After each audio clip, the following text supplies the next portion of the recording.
Hola, muy buenos días. Es un gusto comenzar nuestro curso de teoría de sistemas. Vamos a comenzar eh, con este primer módulo, el módulo uno de introducción al enfoque sistémico. Eh, Quiero comenzar por comentarles que vamos a estar trabajando como valores esenciales de nuestro curso utilizando los siguientes valores: Eutagogy, Pedagogy and Pedagogy. De Eutagogy es la orientación constante y la proactividad hacia los objetivos individuales de quien aprende. Pedagogy, la cooperación intensiva con el profesor, tus compañeros y todos los recursos a tu alcance. Y Pedagogy, el uso intensivo de la tecnología en el aprendizaje. Bueno, la teoría de sistemas que vamos a estudiar fue creado por un científico belga cuyo nombre ahí aparece. Hizo aportes importantes en la llamada teoría general de sistemas, cuyo concepto general tiene que ver justamente con que, bueno, pues digamos que un sistema nunca es la suma de sus partes, es mucho más que eso, tiene que ver mucho con la interrelación que se produce entre ellos y su comportamiento va más allá del comportamiento de cada parte. Eh, bueno, su origen y desarrollo ha tenido que ver con conceptos importantes como los bucles de retroalimentación, la homeostasis y la jerarquía en esa primera etapa. Se hicieron un grupo de aplicaciones en determinados contextos y después emergió otra cosa muy relacionada con la teoría de sistemas, pero que se dio en llamar ciencias de la complejidad porque trabajaba con lo que se dio en llamar sistemas complejos, que tenían un grupo de características. Eh, el enfoque de la teoría de sistemas, en definitiva, era un enfoque general y se supone que el de la teoría de la complejidad es un enfoque particular dirigido a cierto tipo de sistemas que son no lineales. La perspectiva esta de las llamadas emergencias, de la emergencia de comportamientos, la llamada autoorganización, y esos sistemas se solían llamar sistemas complejos adaptativos.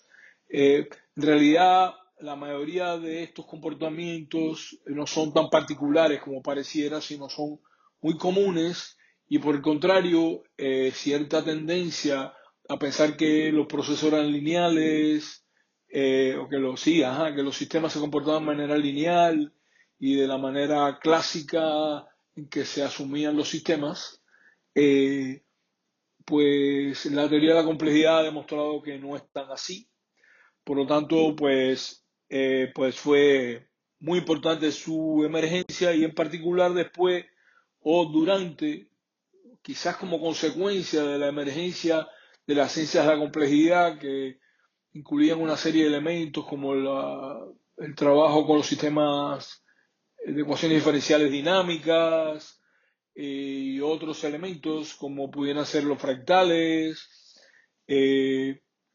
Pues trajeron como consecuencia un nuevo énfasis o una influencia importante en el pensamiento de las ciencias sociales, también en los negocios, que se llamó pensamiento de la complejidad. También, bueno, con aportes de tipo general, con ciertas influencias generales que fueron de tipo filosóficas.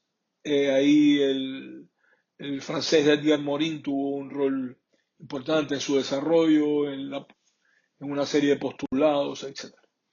Como consecuencia de esa evolución histórica, nosotros vamos a trabajar con dos textos fundamentales. El primer texto es del autor Rutherford, que se llama Elementos de Teoría de Pensamiento de Sistemas, y el segundo, Ciencias de la Complejidad, de Martín García.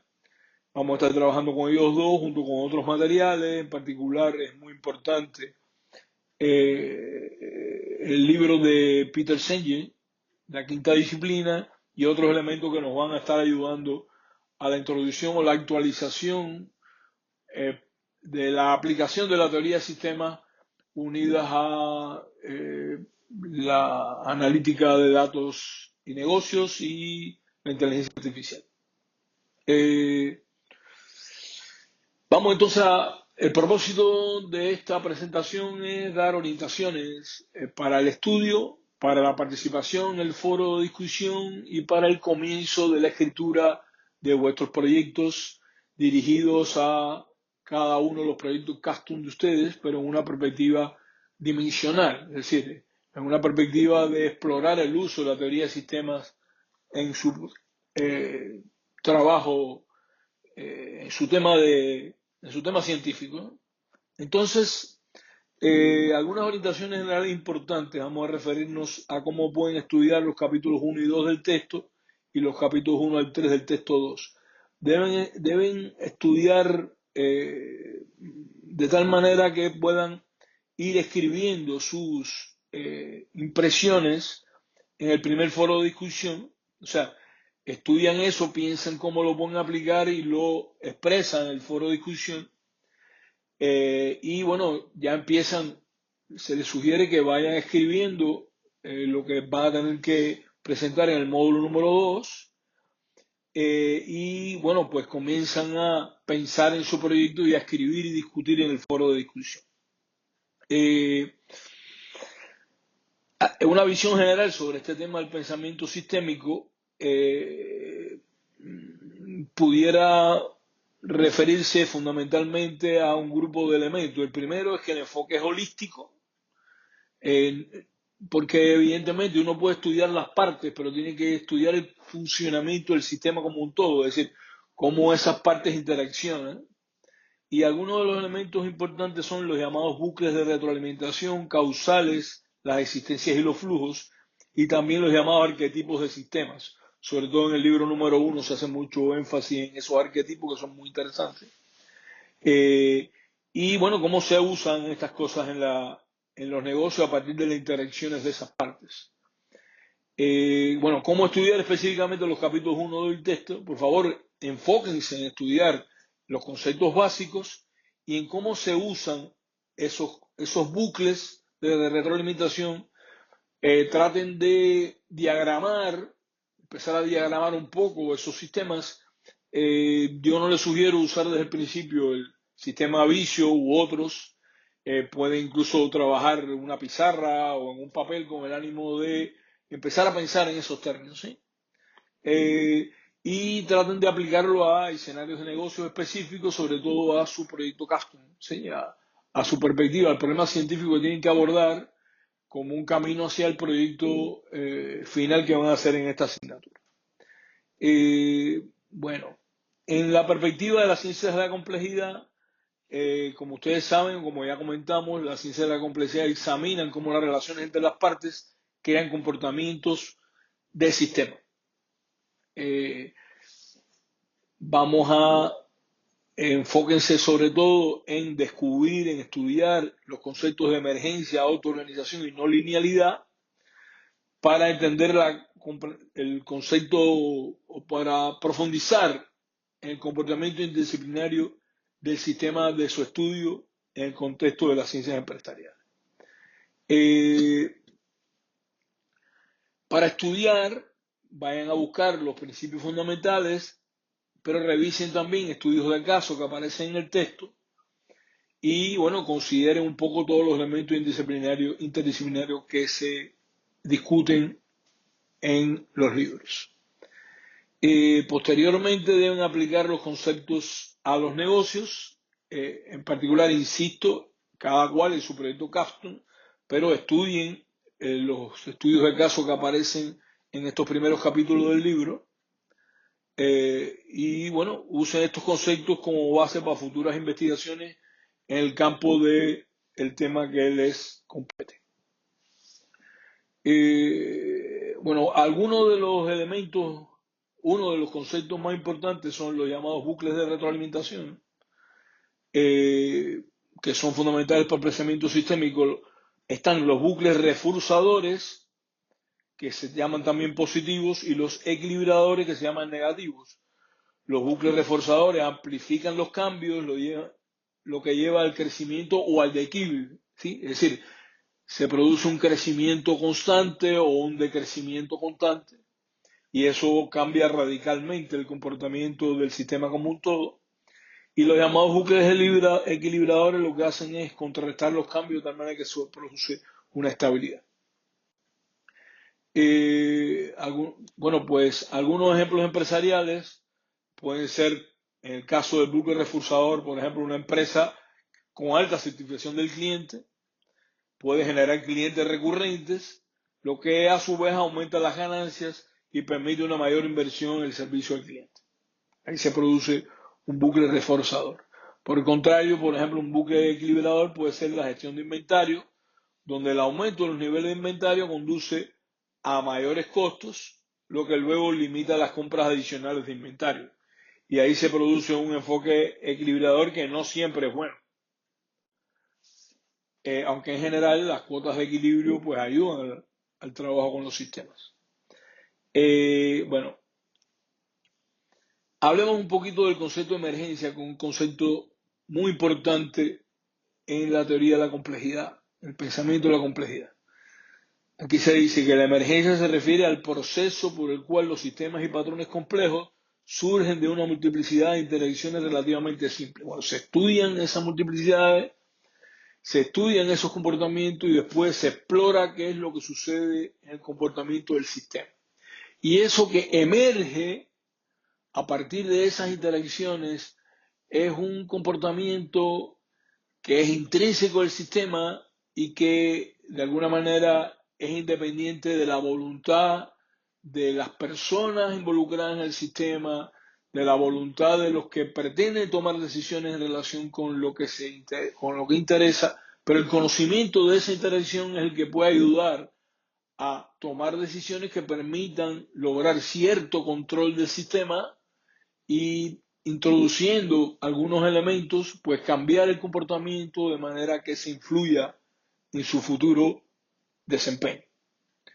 En los negocios en general, las propiedades que emergen pueden incluir tendencias de mercado que se desarrollan a partir de las elecciones individuales de los consumidores y que provocan un poco un comportamiento de sistema. En el campo empresarial, un ejemplo puede ser, por ejemplo, que en las redes sociales, las plataformas de marketing emergieron a partir de comportamientos colectivos de los usuarios individuales, compartiendo el contenido que las empresas luego aprovecharon para la publicidad. De alguna manera emergió la existencia de esas empresas que se nutrían o que se nutrieron de ese fenómeno de las redes sociales. Y por último, un concepto vital de los sistemas complejos es la no linealidad. La no linealidad ocurre cuando existe una relación desproporcionada entre las entradas y las salidas de un sistema. Esto quiere decir que pequeños cambios pueden crear grandes impactos y viceversa. Grandes cambios pueden provocar muy pequeños impactos. Y no es excepcional que eso suceda. La suposición de la linealidad es un error muy frecuente, es un error clásico, pero es un error que se sigue cometiendo mucho, en particular en el mundo de la empresa. A manera de ejemplo, pensemos en un cambio repentino en el sentimiento del consumidor. Ello puede provocar un cambio drástico en la demanda del mercado y causar impactos significativos en la empresa, como por ejemplo una suerte de crisis financiera de la empresa con la que se trabaja. Bueno, los términos más importantes en inglés que han sido utilizados son System Thinking, que es pensamiento sistémico, Feedback Loop, que es el bucle de retroalimentación, Emergence, emergencia, y Non-Linearity, no linealidad. Todos esos conceptos han sido definidos previamente. El pensamiento sistema es el que estudia las interconexiones dentro del sistema, no solo sus partes, sino cómo interactúan ellas. El bucle de retroalimentación es un ciclo de causa y efecto que puede ser positivo o negativo como resultado final. La emergencia es un proceso por el cual propiedades complejas surgen de interacciones simples y emergen de una manera natural en el sistema. Y la no linealidad es esta llamada relación desproporcionada, ¿sí? La linealidad es una relación proporcional entre las entradas y las salidas, y la no linealidad es lo contrario, que como dijimos es un comportamiento bastante habitual. Bien, quiero hacerles notar que dos maneras de pensar muy clásicas en la actividad de negocios, como son el enfoque FODA para análisis estratégico o el diseño de artefactos o procesos en el campo de la innovación, pues tienen una fuerte componente o son susceptibles de ser mejorados utilizando la teoría de sistemas. Nos interesa que piensen en eso, cómo el análisis FODA en definitiva es de hecho un pensamiento sistémico hacia el logro de la visión de futuro a partir de estas componentes y cómo las estrategias se insertan convenientemente en un proceso de bucles con una perspectiva sistémica hacia el logro o la transformación de la empresa. Y en el caso de los equipos o procesos, como precisamente las componentes de un artefacto, pues el estudio de sus interconexiones y sus interacciones es precisamente una fuente de innovación, es decir, un proceso probablemente en algunos casos es un proceso de asignación, es decir, que a cada componente qué tareas pueden realizar y de qué manera se pueden realizar mejor, y hacer al mismo tiempo es una especie de mejora en el comportamiento del proceso a partir de una especie de scheduling, ¿sí? Del orden, de la manera en que se planifican las actividades, de tal manera que las componentes puedan influirse unas a otras en el proceso del funcionamiento del sistema. A manera de resumen conceptual, los tres tipos de bucles son muy importantes: el bucle reforzador, el equilibrador y el causal. Piensen ya, traten incluso desde ya de ir pensando en el problema con que trabajan, en el sistema con el que van a trabajar, en el sistema en un sentido particular. Bueno, yo tengo un problema, un tipo de sistema que necesito estudiar, cuáles son sus componentes, cómo interactúan en particular en el estudio del caso que va a consistir o en el que va a estar involucrado vuestro trabajo o en los que van a estar vinculados con vuestro trabajo, y bueno, y así pues ir avanzando hacia el proyecto final de curso. A manera de conclusiones, digamos que preliminares, porque nos vamos a referir a algunos elementos adicionales después, por favor, en el estudio debemos revisar con cuidado los conceptos claves y aplicarlos a distintos escenarios empresariales. Interactuar con sus compañeros para discutir y explorar distintas perspectivas sobre estos temas en el foro y prepararse para usar conceptos en su tema de investigación, tal y como hemos estado insistiendo desde el principio. Tengamos presente que las principales críticas que se hacen al uso de la modelación de sistemas de manera clásica son las siguientes: simplificación excesiva de la realidad, dependencia de las suposiciones, naturaleza estática y determinista y manejo inadecuado de la incertidumbre. Tengan siempre presente cuánto puede influir negativamente estos problemas que se han criticado en el ámbito del pensamiento en la actividad de negocios, para tenerlas en cuenta y poder hacer un buen uso de la teoría de sistemas en el terreno en el que nos movemos. Bueno, pues era lo que quería